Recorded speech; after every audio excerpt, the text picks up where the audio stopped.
Hello, my name is Adil. For millennia, humanity has been a builder. Like the most industrious of creatures, we shape our environment, constructing shelters and monuments that defy the very forces of nature. From the simplest of dwellings to the most audacious of structures, our buildings are more than mere stone and steel. They are the physical records of our journey, the tangible echoes of our aspirations, our beliefs, and our ingenuity. Today, we embark on an extraordinary journey across continents and through the annals of time, to witness how our species has carved its story into the very fabric of the planet, creating a world of architectural wonders that continue to inspire and astonish. Our expedition begins in the cradle of civilization, where the first great empires sought to touch the heavens, leaving behind legacies that have endured for thousands of years. We will stand in the shadow of ancient marvels, structures built with a precision that continues to baffle modern engineers, and feel the weight of history in their silent, weathered stones. From there, we will trace the evolution of our architectural prowess, witnessing how new ideas, new materials, and new ambitions gave rise to forms of breathtaking beauty and staggering complexity, charting a course from the classical to the contemporary. This is a story of transition, a visual chronicle of human creativity evolving over centuries. We will see how the rigid, divine geometry of the ancients gave way to the graceful curves of devotion, how industrial revolution forged new icons of iron, and how the digital age has allowed us to reach for the skies in ways our ancestors could only have dreamt of. Join me as we explore these towering achievements, these human habitats, and uncover the remarkable story of us, told through the architecture we have left behind for the world to see. Our journey begins here, on the Giza Plateau, under the relentless gaze of the Egyptian sun. Before us stand the last surviving wonders of the ancient world, the Great Pyramids. For 4,500 years they have dominated this landscape, colossal monuments of limestone and granite. They were not palaces for the living, but grand departure points for the afterlife, built for the pharaohs who were considered gods among men. The sheer scale is almost impossible to comprehend. Millions of massive stone blocks, some weighing as much as 80 tons, were quarried and transported with astonishing precision, long before the invention of the wheel as we know it. The mystery of their construction continues to fuel debate and wonder. How did a civilization armed with little more than copper tools and immense manpower achieve such geometric perfection? The Great Pyramid of Khufu, the largest of the three, was the tallest man-made structure in the world for nearly 4 millennia. It is a testament not only to an obsession with eternity, but to an extraordinary understanding of mathematics, astronomy, and organization. Standing here, one feels an overwhelming sense of humility, a connection to a distant past so ambitious it sought to build stairways to the stars themselves. We travel now from the deserts of Africa to the shores of the Aegean Sea, to Athens, the birthplace of Western civilization. Perched atop the Acropolis, overlooking the bustling modern city, is a structure of sublime harmony and enduring influence, the Parthenon. Dedicated to the goddess Athena, this temple is the quintessential example of classical Greek architecture. It represents a pivotal moment in human history, a celebration of reason, art, and the birth of democracy. Its builders were masters of illusion, employing subtle optical refinements to achieve a vision of perfect regularity. The columns, which appear perfectly straight, actually bulge slightly in the middle, a technique known as entasis, to counteract the illusion of them appearing concave. The stylobate, the platform on which the columns stand, curves gently upwards towards its center. These are not accidental features.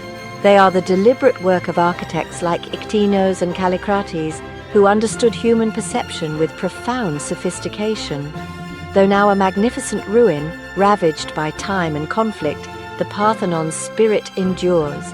Its elegant proportions and philosophical foundations echoed in countless civic buildings across the globe, a silent reminder of the ideals it was built to honor. Now, to the heart of another mighty empire, Rome. Here, we find a monument not to gods or kings, but to the power and spectacle of the Roman people themselves. This is the Flavian amphitheater, known to the world as the Colosseum. For nearly 500 years, this was the epicenter of public entertainment, a stage for gladiatorial contests, animal hunts, and mock sea battles.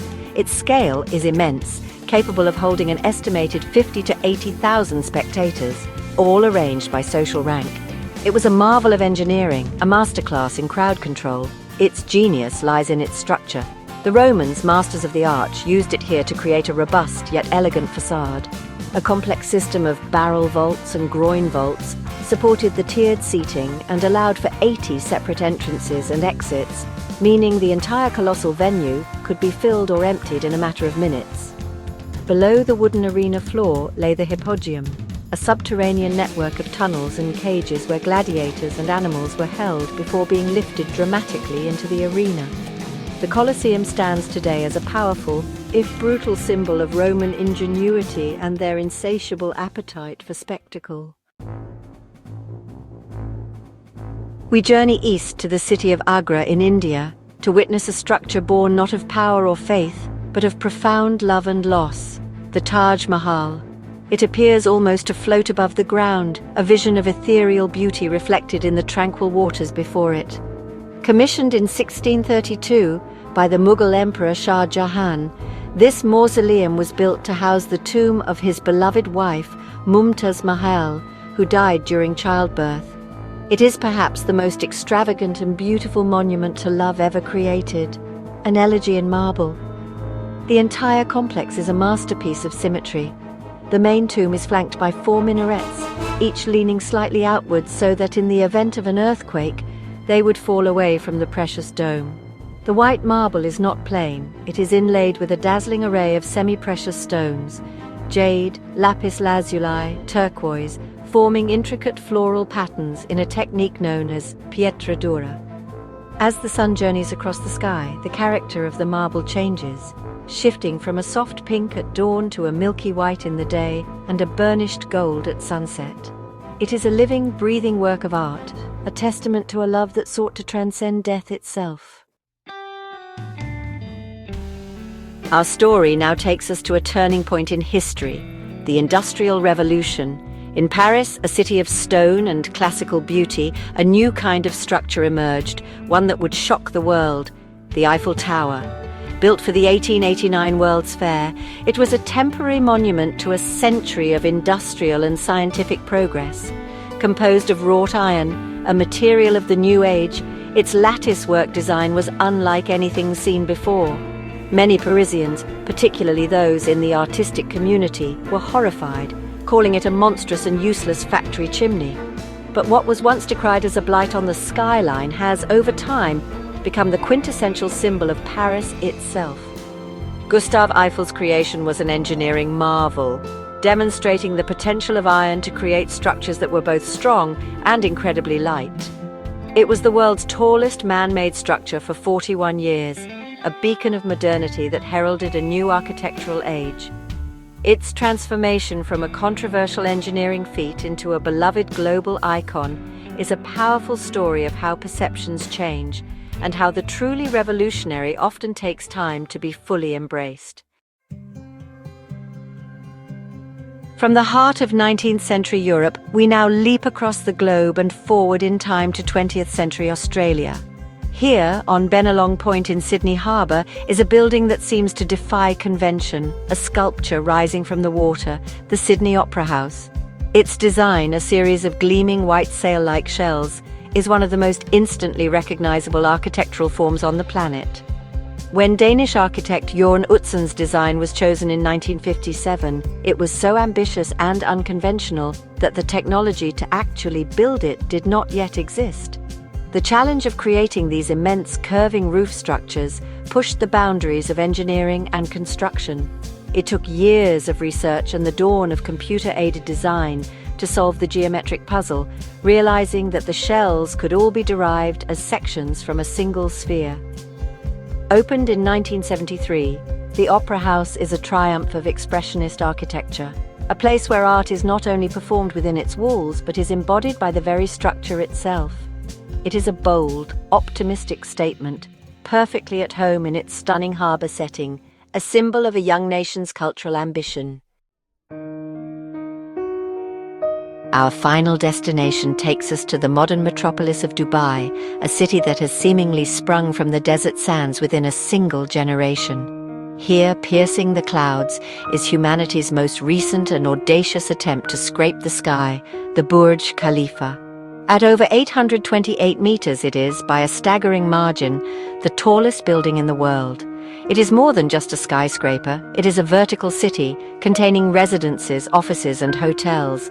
Its very existence is a statement of ambition and a showcase of cutting-edge engineering. To withstand the powerful winds at such an altitude, the tower was designed with a spiraling, Y-shaped plan, a buttressed core inspired by the geometry of a desert flower, the Hymenocallis.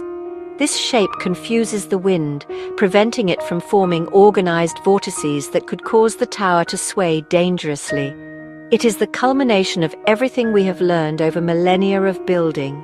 The structural principles of the ancients, the material science of the industrial age, and the computational power of the digital era. The Burj Khalifa represents the current zenith of our architectural journey, a relentless human drive to build higher, to push further, and to reshape our world. From the sun-baked stones of Giza to the gleaming steel spire of Dubai, our journey through architectural history reveals more than just a collection of buildings. It reveals a story. It is the story of us. These structures are the physical manifestations of our collective memory, the blueprints of our progress. In the columns of the Parthenon, we see the birth of our ideals. In the dome of the Taj Mahal, we feel the depth of our emotions. In the iron lattice of the Eiffel Tower, we witness the dawn of our modern world. Each monument is a chapter, chronicling our struggles, our triumphs, our beliefs, and our unending creativity. Architecture is the most permanent and public of all the arts. It is the shelter we are born into and the legacy we leave behind. It speaks a universal language of form, space, and light, telling us who we were and who we aspired to be. These wonders, built by millions of hands over thousands of years, connect us to our ancestors and serve as waypoints for future generations. They are a testament to the remarkable ability of our species to imagine something that does not exist, and then, against all odds, to bring it into being. And so the story is far from over. As we look towards the horizon, what new forms will emerge? What challenges will we seek to overcome? Perhaps we will build with living materials, creating structures that breathe and adapt.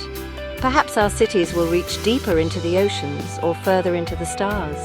The next chapter is yet to be written, the next blueprint yet to be drawn. But one thing is certain: as long as humanity dreams, we will continue to build, shaping our world in ever more wondrous and astonishing ways. Thank you for joining me.